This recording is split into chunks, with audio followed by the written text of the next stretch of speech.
This is a download from the BBC. To find out more and for our terms of use, please go to bbc.co.uk. Hello. We usually start this programme with some urgent questions and provocative clips. This week, however, we decided on a more mellow tone. How about some relaxing music? Here's Alfie Boe and A Living Prayer. Walk alone, with no place to call my home. What's that clanking noise? Is it a wannabe drummer banging away in the control room? We'll find out later in feedback. And 5 Live and 5 Live Sports Extra. Different stations. Same match. Balmy, says Maria Kettle. When we retuned, what we found was exactly the same rugby match commentary on the second frequency. And I thought that sort of peak sports listening time on the radio. Why are you broadcasting the same thing? What's the point of having 2 channels if you're going to put out the same thing simultaneously on the 2? And thousands of BBC Radio Scotland listeners, including crime authors Val McDermott and Ian Rankin, are protesting at the decision to cancel 2 of their favourite programmes. I'll ask BBC Scotland's head of radio if news and sport are taking over his world. Actually, news seems to be taking over feedback as well, or rather complaints about it, and they're directed this week at the inimitable Eddie Mair and his PM programme, whose apparent obsession with February the 29th is beginning to grate. Wednesday, February the 29th, is a day that doesn't happen every year, and this year we're inviting PM listeners to take a leap, do something they wouldn't otherwise do. The listeners learnt that Yvonne Goods is going on a geocache treasure hunt. Richard Birkmar will be transcribing some cassette recordings that his nan made before she died, and pensioner Carol Hedges is having her first tattoo. Does anybody really care? David Gibbons doesn't. He says the programme has too much inconsequential froth, and that on one programme the February 29th theme was mentioned at the beginning, the middle and the end. Her plans. Liz, you plan to do something you really haven't done for a long time. No, I haven't done it for over 50 years, and that's hula hooping. Jill Kirkham, please cease the what are you doing on the 29th of February storylines. What a waste of good airtime. Me and my sister Sue used to troll off to Deptford Park Junior Mixed. I can't believe I've just had to listen to 5 minutes of discussion about hula hooping on Radio 4's PM. This is an absolute low point in broadcasting history. Now for some programmes that seem likely to become history. Many fans of specialist music, especially world and folk, feel the BBC seems not to value the objects of their passion and is putting the squeeze on their favourite programmes. This time last year, the feedback inbox was bulging with emails from folk fanatics who were angry about the axing of the East Midlands music programme Folk Waves. Since then, time has also been called on world music programmes on BBC London and the World Service. And Radio 3's World Roots programme has been bumped from Saturday afternoons to a late-night slot on Sundays. Now, listeners in Scotland have been in touch about the decision to axe BBC Radio Scotland's world music programme Global Gathering, along with Janice Forsyth's long-running music and entertainment show. Thousands of disappointed listeners have signed petitions and written letters, and famous fans, including Scottish crime writers Ian Rankin and Val McDermott, have also joined the campaign to reverse the decision. 92 to 95 FM, 810 medium wave, and on digital radio. BBC Radio Scotland. Of marvellous music from round the world and round the corner with Marianne Kennedy's Global Gathering.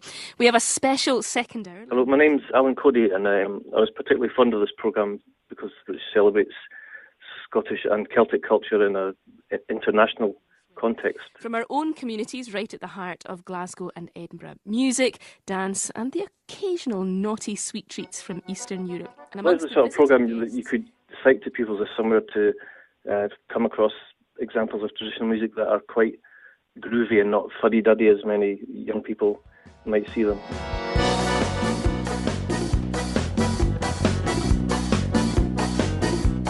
My name is Ian Rankin, the author of the Inspector Rebus novels, and I'm a regular listener to Janice Forsyth.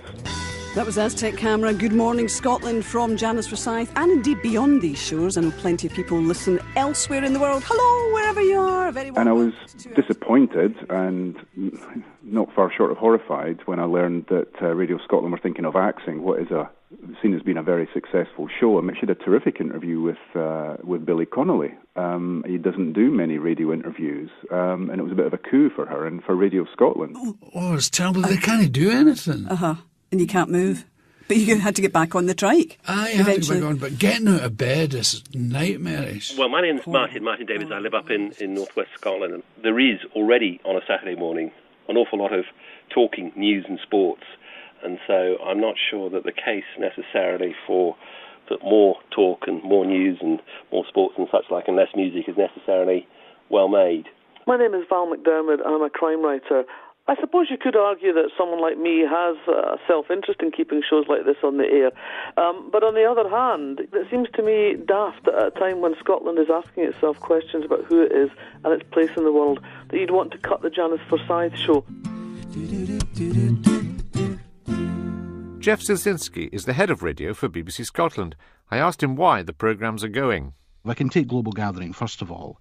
Global Gathering, for those not familiar with the programme, is a programme which combines Scottish folk music with looking at its connections with world music around the world. Now, we also have a programme called Travelling Folk.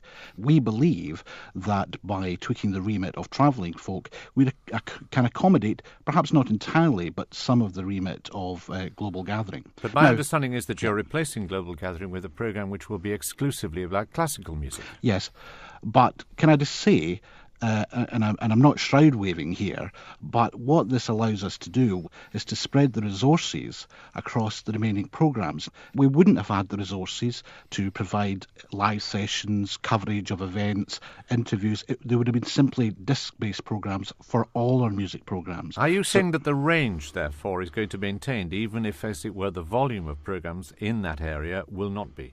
Yes, the range of programmes will be maintained, but I accept there is an issue in terms of our coverage of world music.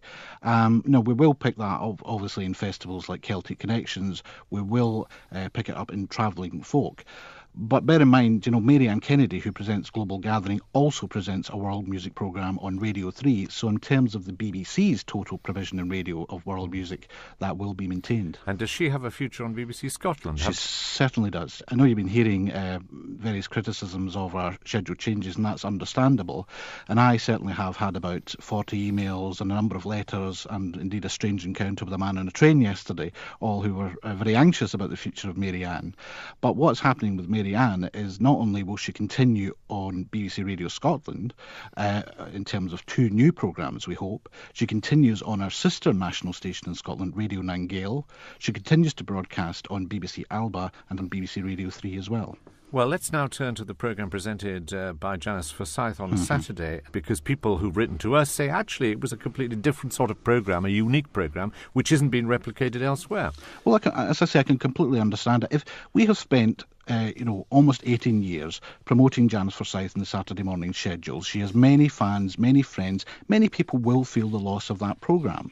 But it was absolutely a music-based programme. Now, our strategy here, which is basically to position BBC Radio Scotland as a speech station in daytime and specialist music in the evening, makes sense in a number of ways, not least the fact that speech radio is where we spend more money and where the biggest audience for Radio Scotland are coming. But if you look at the schedule that's going to that it operates now on Saturday, it is going to be a pretty unremittingly news and sport, isn't it, from top to bottom, or certainly from 8 o'clock in the morning through. Now that you take away the one programme, the Janice Forsyth show, that perhaps was a little different. Well, absolutely, and I'm not denying it's going to be a schedule which is very much a speech-based schedule. There's going to be an expanded edition of Good Morning Scotland on a Saturday.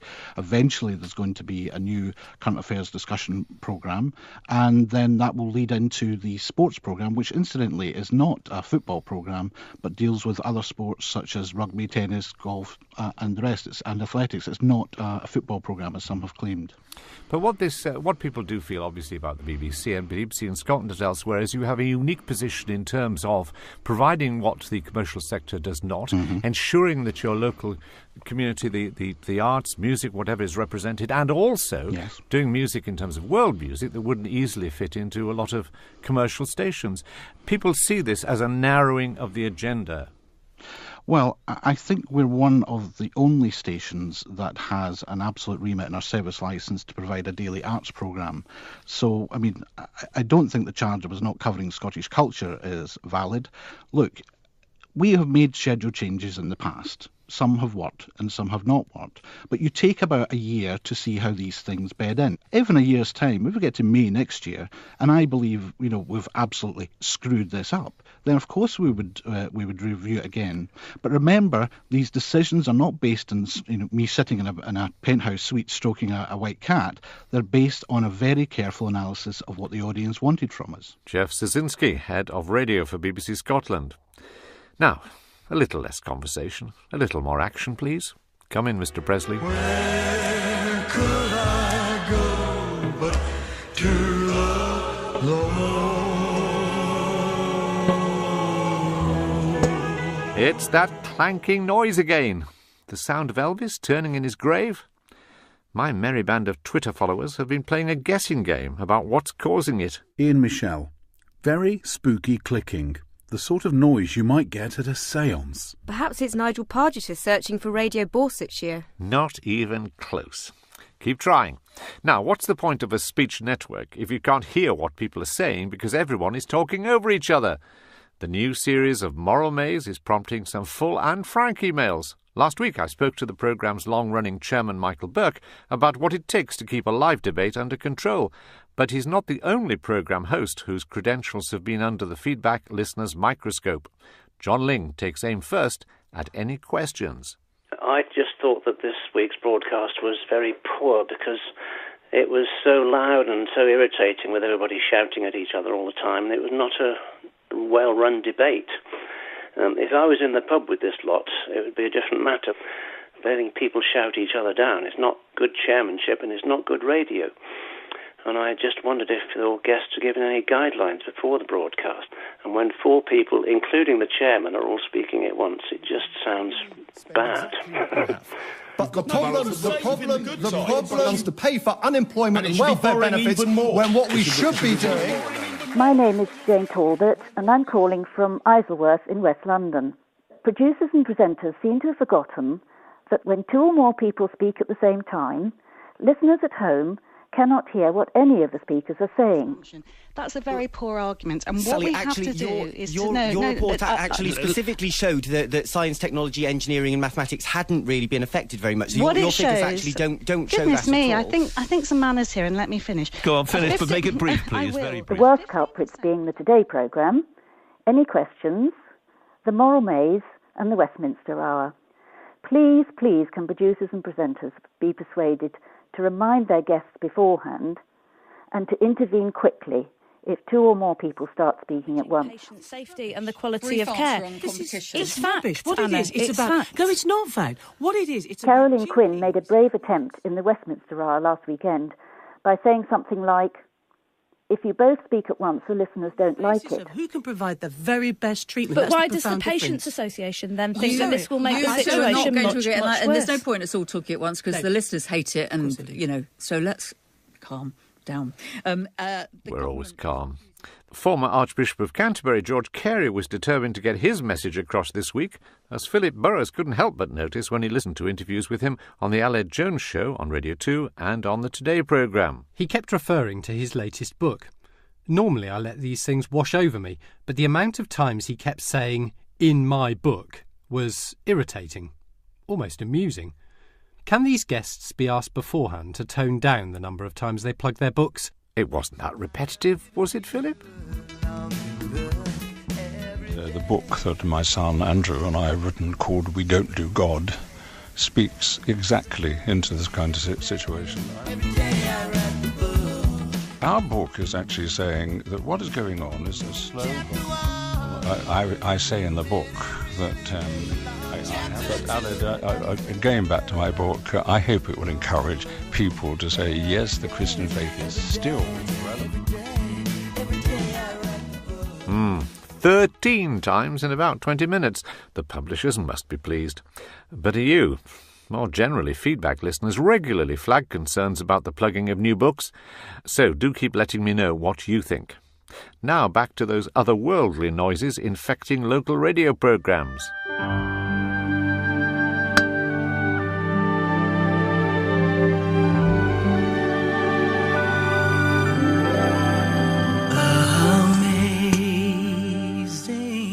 You've been tweeting BBC R4 Feedback with a few more suggestions for our Mystery Noise competition. The BBC Local Radio Forum reckons it's BBC management, making tiny but discernible cuts to BBC output. Steve Doherty says that glitch has been affecting all local radio online for weeks. Stay tuned, we will find the reason for it. And if you have any other mysteries you'd like me to solve, or issues to raise about anything you've heard on BBC Radio lately, good or bad, then please let me know. You can write to Feedback, P.O. Box 67234, London SE1P 4AX, or leave a phone message on 03 333 444 544. Standard landline charges apply, but it could cost more on some mobile networks. Or you can email feedback@bbc.co.uk. All those details are on our website. Now, 2 for the price of 1 might be considered a good deal, but 1 for the price of 2, where's the benefit in that? A number of 5 Live listeners have been in touch to ask why 5 Live and 5 Live Sports Extra are broadcasting the same games at the same time. Michael Carr is the sports editor for both networks, and he's agreed to explain the duplication. But first we hear from feedback listener Maria Kettle of Cambridge, who thought she was hearing things when she switched between the 2 stations to hear the same rugby match on both networks. The same happened to John Taylor, who was listening to a recent Sheffield Wednesday versus Blackpool game and naturally expected a good 90 minutes worth. Around about 20 minutes to go in the Sheffield-Blackpool game, Radio 5 Live all of a sudden went to the commentary of the Southampton-Millwall game, which now meant that Southampton and Millwall were on both channels, and we lost the end of the Sheffield-Blackpool game. It certainly wasn't a one-off. They have done this before, and that's what I couldn't understand. Why interrupt a match on one channel to put the same match eventually on both channels and ending the enjoyment of the match that we were listening to? My name's Maria Kettle and I live in Cambridge. I tune into Radio 5 Live on a Saturday night because my husband likes listening to the football match roundups, and I quite enjoy it too. But this last Saturday, it was replaced by the rugby. We thought, OK, it's not our thing, but we'll retune to 5 Live Extra so we can pick it up there, hopefully. And when we retuned, what we found was exactly the same rugby match commentary on the second frequency. And I thought that's sort of a peak sports listening time on the radio.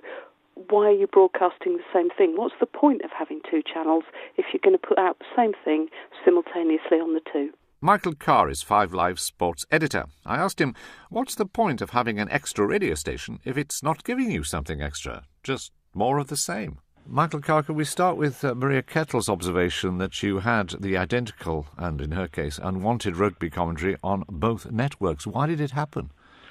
Well, these are quite rare and isolated cases. In this particular case, we started the rugby union commentary on Sports Extra because we had a big 3 o'clock Premier League show involving all the football from 3 o'clock, and the Italy-England game was kicking off at 4 p.m. So we put the first half on Sports Extra. Clearly it's a big sporting event, and we wanted to get that on to 5 Live in the second half once the football had finished, which did mean taking Sports Report off air. Now, the reason that happened was we missed the first 5 minutes on 5 Live of the second half because we wanted to get the classified football results with James Alexander-Gordon now. That's obviously a key part of what we give to the audience at around 5 o'clock.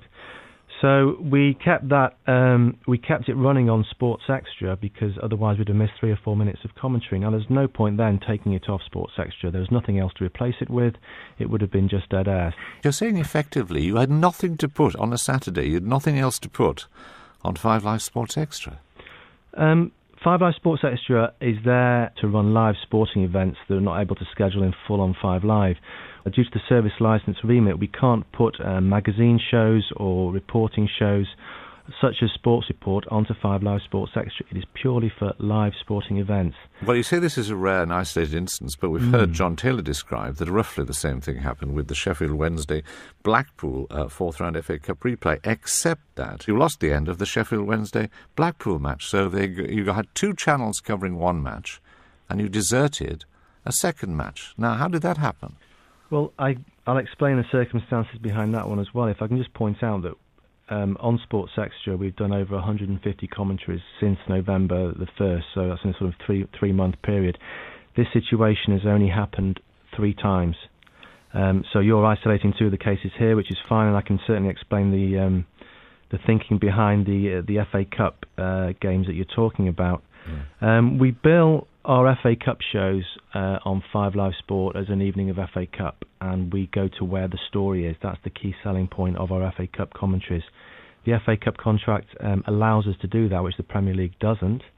And also the beauty of radio and the flexibility means that we can go to where the story is, where TV wouldn't be able to do because of all the outside broadcasting engineering, etc. But can you understand the frustration where somebody, let's say they're a passionate Blackpool or Sheffield Wednesday fan, and they suddenly lose the coverage, the commentary on their match, so it goes to another one, an interesting one perhaps, so they therefore switch perhaps to 5 Live Sports Extra to find out if you're continuing the Sheffield Wednesday Blackpool match, and you aren't. In fact, on both those networks, you're getting the same match, and the one, presumably, a Blackpool or Sheffield Wednesday supporter does not want to listen to. I can understand, particularly that this particular listener was upset. If you look at it from a broad audience perspective and what the listener got that evening, they got the Sheffield Wednesday Blackpool game, which went to 3-0 with 20 minutes left. We then picked up the Southampton Millwall game on 5 Live, which was 1-1, and then finished 3-2 in a very dramatic finish. Now, we wanted to be able to retain the ability to give updates on the Sheffield Wednesday Blackpool game on 5 Live as well, which is why we didn't switch it to Sports Extra. And that game was 3-0, it finished 3-0. So I think editorially the decision was correct in terms of an exciting evening of FA Cup football, which is what we said at the start. But a listener who wants to listen to the Sheffield Wednesday Blackpool match throughout wasn't able to do so. A listener who wanted to listen to the Southampton Millwall match or the end of it would have had 2 opportunities. It seems a rather strange way of going about these things. So that was intentional. That's not accidental. That's not a function of something going wrong elsewhere. This was a deliberate editorial decision.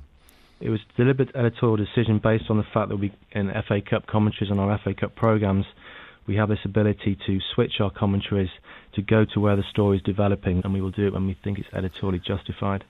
It sounds as if in the future the same thing may happen again.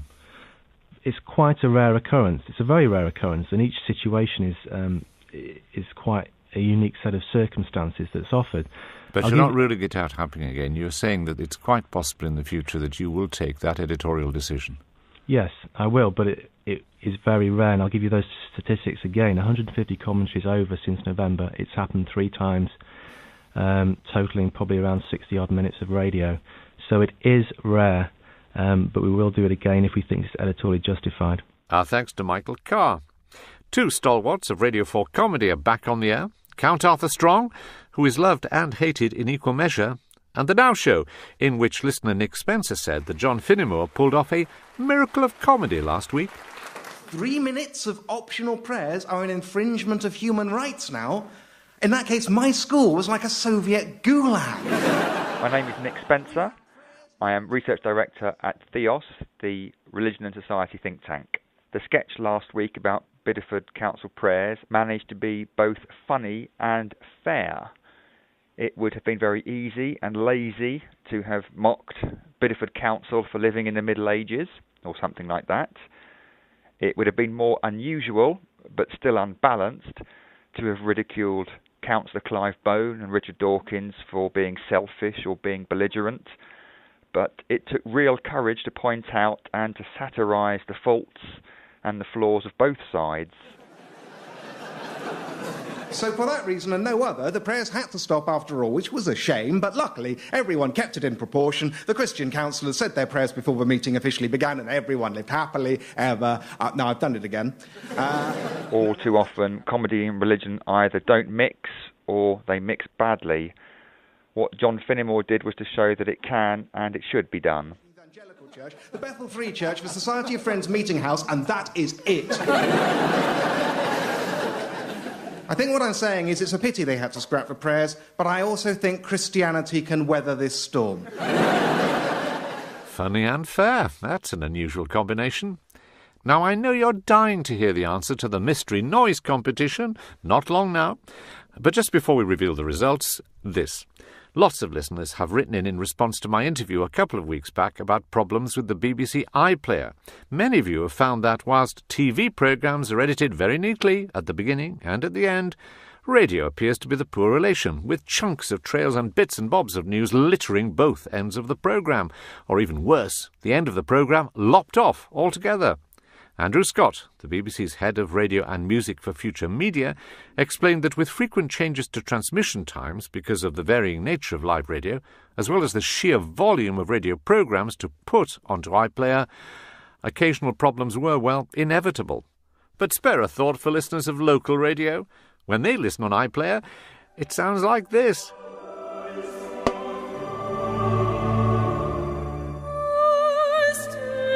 My name is Suleiman, and all the channels that I've been listening to have been distorted by clicks and pops.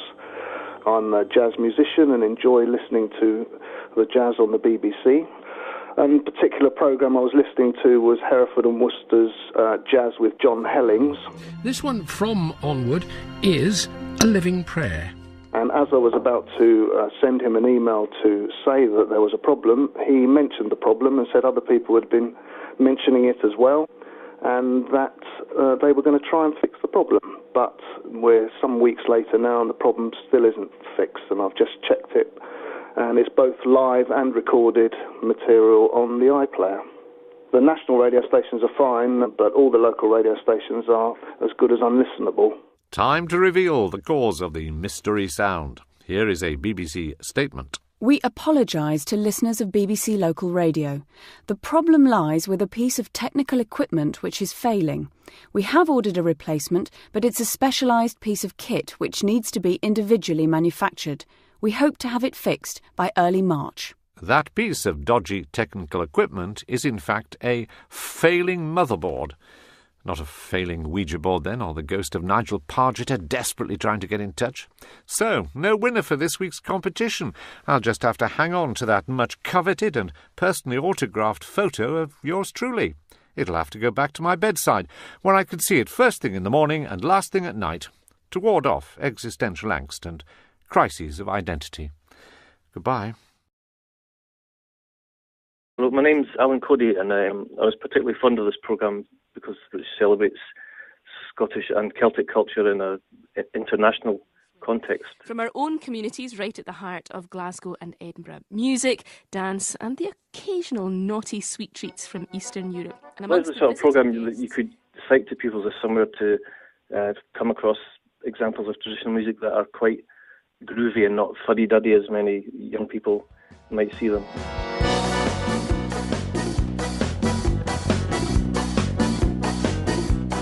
My name is Ian Rankin, the author of the Inspector Rebus novels, and I'm a regular listener to Janice Forsyth. That was Aztec Camera. Good morning, Scotland, from Janice Forsyth, and indeed beyond these shores. I know plenty of people listen elsewhere in the world. Hello, wherever you are. Very well. And I was disappointed and not far short of horrified when I learned that... Time on the radio. Why are you broadcasting the same thing? What's the point of having two channels if you're going to put out the same thing simultaneously on the two? And thousands of BBC Radio Scotland listeners, including crime authors Val McDermott and Ian Rankin, are protesting at the decision to cancel two of their favourite programmes. I'll ask BBC Scotland's head of radio if news and sport are taking over his world. Actually, news seems to be taking over feedback as well, or rather complaints about it, and they're directed this week at the inimitable Eddie Mair and his PM programme, whose apparent obsession with February the 29th is beginning to grate. Wednesday, February the 29th, is a day that doesn't happen every year, and this year we're inviting PM listeners to take a leap, do something they wouldn't otherwise do. Listeners learnt that Yvonne Goods is going on a geocache treasure hunt. Richard Birkmar will be transcribing some cassette recordings that his nan made before she died, and pensioner Carol Hedges is having her first tattoo. Does anybody really care? David Gibbons doesn't. He says the programme has too much inconsequential froth, and that on one programme the February 29th theme was mentioned at the beginning, the middle and the end. Her plans. Liz, you plan to do something you really haven't done for a long time. No, I haven't done it for over 50 years, and that's hula hooping. Jill Kirkham, please cease the What Are You Doing on the 29th of February storylines. What a waste of good airtime. Me and my sister Sue used to troll off to Deptford Park Junior Mixed.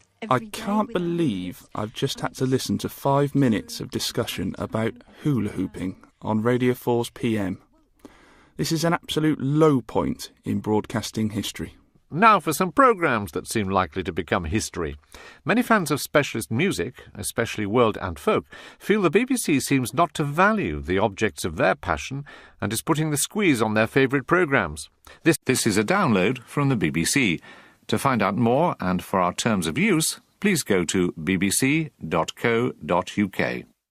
Hello! We usually start this programme with some urgent questions and provocative clips.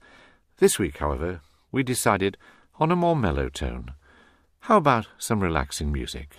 Here's Alfie Boe and A Living Prayer. Walk alone, with no